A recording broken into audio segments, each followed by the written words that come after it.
आपकी जिंदगी बस यूं ही नहीं घट जाती, चाहे आप जानते हो या नहीं। ये आप ही के द्वारा डिजाइन की जाती है। आखिरकार आप ही अपने विकल्प चुनते हैं। इतना याद रखें कि हर एक क्षण, हर एक परिस्थिति आपको एक नया विकल्प देती है और ऐसे में आपके पास हमेशा ये अपॉर्चुनिटी होती है कि आप चीजों को अलग तरीके से करें और अपने लिए पॉजिटिव रिजल्ट प्रोड्यूस करें। अगर आप ये सब करने में सफल नहीं हो पाते हैं तो इस वीडियो को अंत तक देखिए और हमें कमेंट करके बताइए कि आप में कोई पॉजिटिव चेंज आया या नहीं। Habit number 1, be proactive. Proactive बनिए। प्रोएक्टिव होने का मतलब है कि अपनी लाइफ के लिए खुद जिम्मेदार बनना। हर चीज के लिए अपने पेरेंट्स या ग्रैंड पेरेंट्स को ब्लेम नहीं कर सकते। प्रोएक्टिव लोग इस बात को समझते हैं कि वो रिस्पॉन्सिबल है। वो अपने आचरण के लिए जेनेटिक्स, परिस्थितियां और परिवेश को दोष नहीं देते।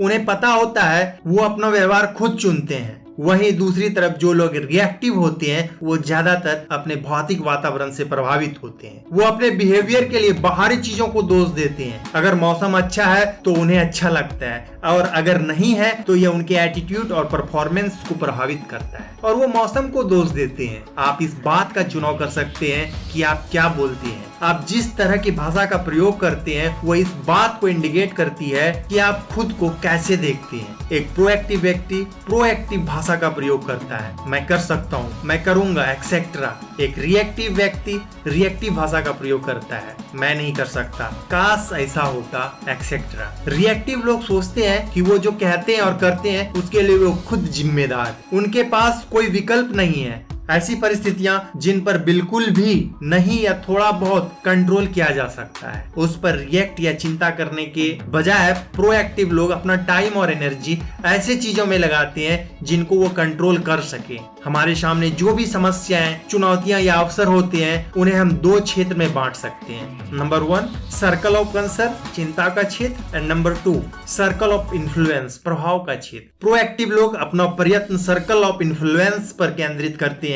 वो ऐसी चीजों पर काम करते हैं जिसके बारे में वो कुछ कर सकते हैं। रिएक्टिव लोग अपना प्रयत्न सर्कल ऑफ कंसर्न पर करते हैं। देश पर ऋण, आतंकवाद, मौसम, इस बात की जानकारी होना कि आप अपनी एनर्जी किन चीजों में खर्च करते हैं प्रोएक्टिव बनाने की दिशा में एक बड़ा कदम है। हैबिट नंबर 2, अंत को ध्यान में रखकर शुरुआत करें। आप बड़े होकर क्या बनना चाहते हैं? शायद यह सवाल थोड़ा अटपटा लगे, लेकिन आप इसके बारे में एक क्षण के लिए सोचिए। क्या आप अभी वो हैं जो आप बनना चाहते थे?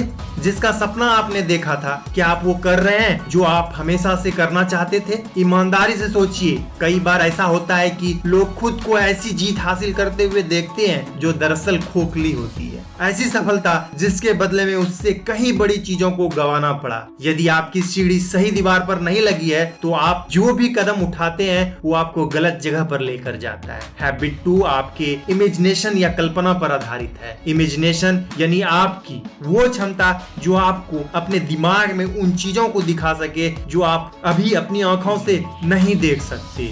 यह इस सिद्धांत पर आधारित है कि हर एक चीज का निर्माण 2 बार होता है। पहला मेंटल क्रिएशन और दूसरा फिजिकल क्रिएशन। जिस तरह ब्लूप्रिंट तैयार होने के बाद मकान बनता है, उसी प्रकार मेंटल क्रिएशन होने के बाद ही फिजिकल क्रिएशन होता है। अगर आप खुद विजुलाइज नहीं करते हैं कि आप क्या हैं और क्या बनना चाहते हैं तो आपकी लाइफ कैसी होगी इस बात का फैसला औरों पर और परिस्थितियों पर छोड़ देते हैं। हैबिट 2 इस बारे में है कि आप किस तरह से अपनी विशेषताओं को पहचानते हैं और फिर अपनी पर्सनल, मॉरल और एथिकल गाइडलाइन के अंदर खुद को खुश रख सकते हैं और पूर्ण कर सकते हैं। अंत को ध्यान में रखकर आरंभ करने का अर्थ है हर दिन काम या प्रोजेक्ट की शुरुआत एक क्लियर विजन के साथ करना कि हमारी क्या दिशा है और क्या मंजिल होनी चाहिए और फिर प्रोएक्टिवली उस काम को पूर्ण करने में लग जाना। हैबिट 2 को प्रैक्टिस में लाने का सबसे अच्छा तरीका है कि अपना खुद का एक पर्सनल मिशन स्टेटमेंट बनाना। इसका फोकस इस बात पर होगा कि आप क्या बनना चाहते हैं और क्या करना चाहते हैं। ये सक्सेस के लिए की गई आपकी प्लानिंग है और ये इस बात की पुष्टि करता है कि आप कौन हैं, आपके गोल्स को फोकस में रखता है और आपके आइडिया को इस दुनिया में लाता है। आपका मिशन स्टेटमेंट आपको अपनी जिंदगी का लीडर बनाता है। आप अपना भाग्य खुद बनाते हैं और जो सपने आपने देखे हैं उन्हें साकार करते हैं। Habit 3, put first thing first, प्राथमिक चीजों को वरीयता दें। एक बैलेंस्ड लाइफ जीने के लिए आपको इस बात को समझना होगा कि आप इस जिंदगी में हर एक चीज नहीं कर सकते हैं। खुद को अपनी क्षमता से अधिक कामों में व्यस्त करने की जरूरत नहीं है। जब जरूरी हो तो ना कहने में मत हिचकिचाइए और फिर अपनी इम्पोर्टेंट प्रायोरिटी पर फोकस कीजिए। प्राथमिक चीजें क्या है? प्राथमिक चीजें वह है जिसको आप व्यक्तिगत रूप से सबसे मूल्यवान मानते हैं। प्राथमिक कार्यों को तरजीह देने का मतलब है कि आप अपना समय, अपनी ऊर्जा हैबिट 2 में अपने द्वारा सेट किए गए प्रायोरिटी पर लगा रहे हैं। Habit 4, think win win. हमेशा जीत के बारे में सोचें। थिंक विन विन अच्छा होने के बारे में नहीं है, ना ही यह कोई शॉर्टकट है। यह कैरेक्टर पर आधारित एक कोड है जो आपको बाकी लोगों से इंटरेक्ट और सहयोग करने के लिए है। हम में से ज्यादातर लोग अपना मूल्यांकन दूसरे से कंपैरिजन और कंपटीशन के आधार पर करते हैं। हम अपनी सफलता दूसरों की सफलता में देखते हैं, यानी अगर मैं जीता तो तुम हारे, तुम जीते तो मैं हारा। इस तरह लाइफ एक जीरो सम गेम बन जाती है। मानो एक ही रोटी हो और अगर दूसरा बड़ा हिस्सा ले लेता है तो मुझे कम मिलेगा और मेरी कोशिश होगी कि दूसरा अधिक न पाए। हम सभी ये गेम खेलते हैं, लेकिन आप ही सोचिए कि इसमें कितना मजा है। विन विन जिंदगी को कोऑपरेशन की तरह देखती है, कंपटीशन की तरह नहीं। विन विन दिल और दिमाग की ऐसी स्थिति है जो हमें लगातार सभी का हित सोचने के लिए प्रेरित करती है। विन विन का अर्थ है ऐसे समझौते और समाधान जो सभी के लिए लाभप्रद और संतोषजनक हो। विन विन को अपनाने के लिए आपको सिर्फ सहानुभूतिपूर्ण ही नहीं बल्कि आत्मविश्वास से लवरेज भी होना होगा। आपको सिर्फ विचारशील और संवेदनशील ही नहीं बल्कि बहादुर भी होना होगा। हैबिट नंबर 5, पहले दूसरे को समझो फिर अपनी बात समझाओ।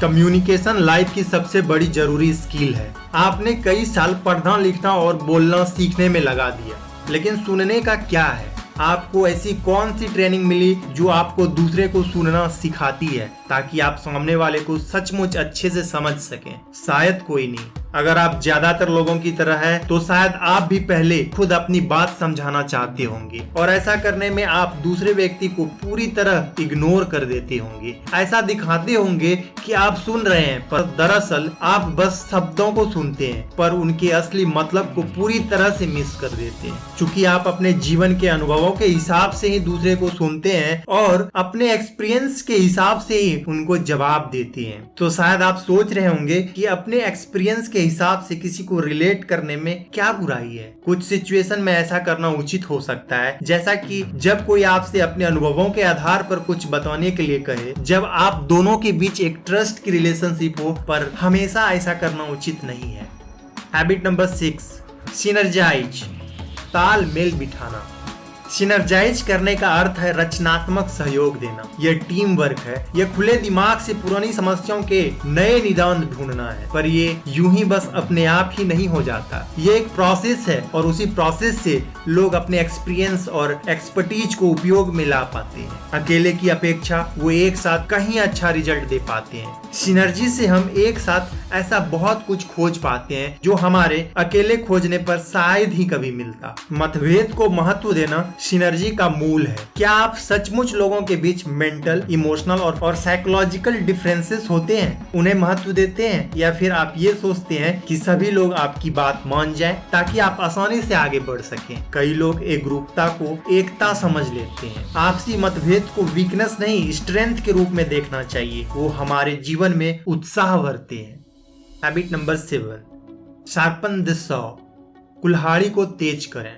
शार्पन द सॉ का मतलब है अपने सबसे बड़ी संपत्ति यानी खुद को सुरक्षित रखना। इसका अर्थ है अपने लिए एक प्रोग्राम डिजाइन करना जो आपके जीवन के 4 क्षेत्र physical, social, mental and spiritual में आपका नवीनीकरण कर सके। आप जैसे जैसे हर एक क्षेत्र में सुधार करेंगे, आप अपने जीवन में प्रगति और बदलाव लाएंगे। शार्पन द सॉ आपको फ्रेश रखता है ताकि आप बाकी की 6 हैबिट अच्छे से प्रैक्टिस कर सकें। ऐसा करने से आप चैलेंजेस फेस करने की अपनी क्षमता को बढ़ा लेती हैं। बिना ऐसे कि आपका शरीर कमजोर पड़ जाता है, मस्तिष्क बुद्धि रहित हो जाता है, भावनाएं ठंडी पड़ जाती है, स्वभाव असंवेदनशील हो जाता है और इंसान स्वार्थी हो जाता है, और ये एक अच्छी तस्वीर नहीं है। बस इतना याद रखिए कि हर दिन आपको खुद को रिन्यू करने का एक नया अवसर देना है खुद को रिचार्ज करने का। बस जरूरत है डिजायर, नॉलेज और स्किल की। दोस्तों, ब्रीफली सारे हैबिट्स को एक बार रिव्यू कर लेते हैं कि हमने इस वीडियो में क्या क्या देखा। Habit number 1, be proactive. Habit number 2, अंत को ध्यान में रखकर शुरुआत करें। Habit number 3, put first thing first, यानी प्राथमिक चीजों को वरीयता दें। Habit number 4, think win win, हमेशा जीत के बारे में सोचें। हैबिट नंबर 5, पहले दूसरे को समझो फिर अपनी बात समझाओ। हैबिट नंबर 6, सिनर्जाइज, तालमेल बिठाना। हैबिट नंबर 7, सरपंद कुल्हाड़ी को तेज करें।